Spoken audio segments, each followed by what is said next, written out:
കുടുംബ പ്രശ്നങ്ങളെ തുടർന്നുള്ള കൂട്ട ആത്മഹത്യകൾ വർദ്ധിക്കുകയാണ്. കോട്ടയം ഏറ്റുമാനൂരിൽ അമ്മയും 2 പെൺമക്കളുമാണ് ട്രെയിനിന് മുന്നിൽ ചാടി ആത്മഹത്യ ചെയ്തിരിക്കുന്നത്. ഏറ്റുമാനൂർ പാറോലിക്കൽ സ്വദേശിനിയായ ഷൈനിയും അവരുടെ മക്കളായ അലീന, ഇവാനിയ എന്നിവരാണ് മരിച്ചത്. ഭർത്താവുമായുള്ള കുടുംബ പ്രശ്നമാണ് ആത്മഹത്യക്ക് കാരണമെന്നാണ് പ്രാഥമിക നിഗമനം.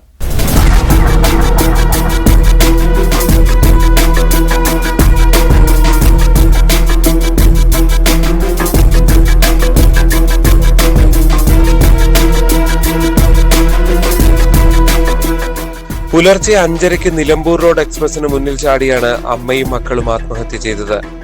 ട്രെയിൻ എത്തിയപ്പോൾ ഇവർ ട്രാക്കിലേക്ക് കയറി നിൽക്കുകയായിരുന്നു.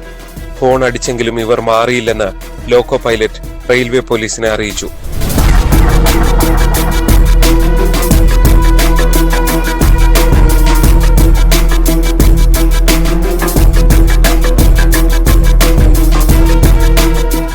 തൊടുപുഴ ചുങ്കം സ്വദേശിയായ ഭർത്താവ് നോബിയുമായി കുറച്ചു കാലങ്ങളായി അകന്നു കഴിയുകയായിരുന്നു ഷൈനിയും മക്കളും. ഇയാൾ ക്രൂരമായി പീഡിപ്പിച്ചിരുന്നതായി ബന്ധുക്കൾ പോലീസിനെ അറിയിച്ചു. രാവിലെ പള്ളിയിൽ പോകുന്നുവെന്ന് പറഞ്ഞാണ് ഏറ്റുമാനൂരിലെ വീട്ടിൽ നിന്നും ഇവർ ഇറങ്ങിയത്. ഇവരുടെ മകൻ എഡ്വിൻ കൊച്ചിയിലെ സ്പോർട്സ് സ്കൂളിൽ 9ാം ക്ലാസ് വിദ്യാർത്ഥിയാണ്. അലീനയും ഇവാനയും തെള്ളകം ഹോളി ക്രോസ് വിദ്യാലയത്തിലെ വിദ്യാർത്ഥികളാണ്. ഏറ്റുമാനൂർ പോലീസ് എത്തി മൃതദേഹം ആശുപത്രിയിലേക്ക് മാറ്റി.